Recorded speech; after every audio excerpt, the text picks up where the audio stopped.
Meet Dave Kovic. He runs a temp agency. It's Wednesday. Everybody works on Wednesday. Meet President Bill Mitchell. He runs the United States. God bless you. God bless America. And the only thing that they have in common is an uncanny resemblance. You're a very handsome man. Thank you, Mr. President. Just get rid of the grin. You look like a schmuck. And then one day, both their lives change forever. We'll admit he had a stroke, but we'll say it was a slight circulatory problem of the head. On occasion, for security purposes, the Secret Service hires someone to double for the president. Something has happened to the president.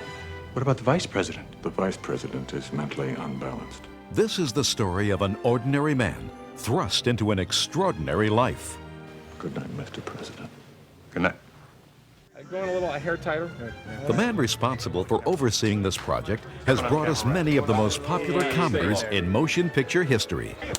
Ivan Reitman, director of such hits as Ghostbusters, Twins, and Kindergarten Cop, brings his unique humor to the White House in his newest romantic comedy, Dave. This is the story of a common man who steps up to the plate just the right way and triumphs. Kevin Kline, Oscar winner for A Fish Called Wanda, stars as Dave Kovic. Justice blank. He also plays the president, Bill Mitchell, as well as Dave, pretending to be the president. Sick time is done. Let's call the... Whoa! False alarm. I'm fine. Everything's fine. I want you to call... You don't know if he's gonna be Dave. Can I keep this? Dave playing Bill. I'm the president. Or Kevin playing Bill playing Dave. But I say goes. He's totally confusing. Sigourney Weaver portrays the First Lady, Ellen Mitchell, long estranged from her husband. I'm talking to you. Will you please turn around? I think Ellen is a very determined and idealistic woman who's married the wrong guy. Why can't you die from a stroke like everybody else? She hates me. Yes! The McLaughlin Group.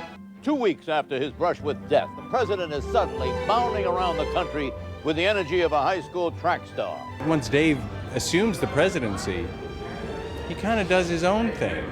I once caught a fish this big. Dave loves life, loves being who he is. Because suddenly, the president's a popular president. He starts feeling his oats as the president, and then he starts doing some good. What is with President Mitchell lately, huh? Has this guy been having too many Happy Meals for lunch or what? The First Lady realizes something is different when the two of them visit a homeless shelter. Oh, no. During the course of their visit, Dave, President Mitchell, makes friends with a little boy who's sort of playing on the outskirts of things. Hi there. What's your name? She's just sort of stunned that Bill Mitchell has this other side. Watch this.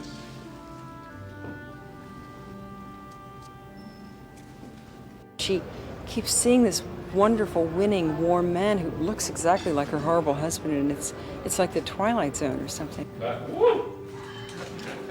And then when he starts to do good for the country, she knows it's not.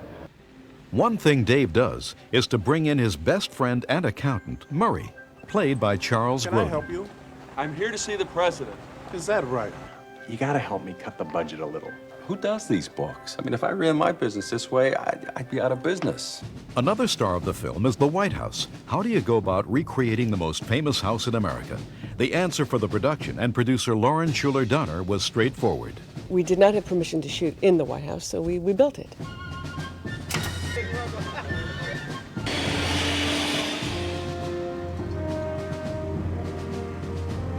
As far as I know, this is the most complete recreation of the White House ever on film. This is a movie really about the presidency, so I always thought that if you're going to talk about the president, you have to really recreate his environment perfectly. The attention to detail was meticulous, from hand-painting the actual portraits from the White House to buying carpet for the Oval Office from the same supplier to Washington, all under the supervision of production designer Michael Riva. This is the cabinet room. Probably of all the sets, this is the most accurate. This table is as close as you can get to the real thing. People know what it looks like. The trick was to have a sense of the seat of power in our government to make us feel that it was the first time we were ever in there, that we were seeing things that we had never seen before. This is the residence hallway. This is the main hallway upstairs. This is off limits to everybody. This is Ellen's bedroom. I think it's the loveliest room in the whole movie. For me, it's actually a personal look at the White House. I think we're real interested in what goes on the top floor in the private quarters. In keeping the focus of the film as real as possible, Reitman and company enlisted the help of some of Washington's most powerful politicians and media personalities. Your boss looks much better since the stroke. Thanks, Mr. Speaker. I don't believe that's on your agenda today. The film also stars Frank Langella.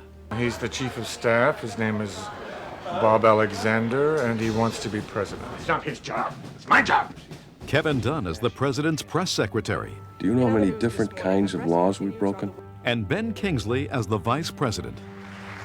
Dave, a film that proves in America, anybody can become president. And anybody just did. If you believe in yourself, you can do anything. You can do anything you want to do. $656 million, which means we can keep the program. I liked helping people that I hadn't even met before. Just then I felt like I wasn't pretending anymore. I don't think you were pretending. He's a decent guy. He's a good guy. You make a nice president, Dave Kovic. You don't really know how much you can do until you stand up and decide to try.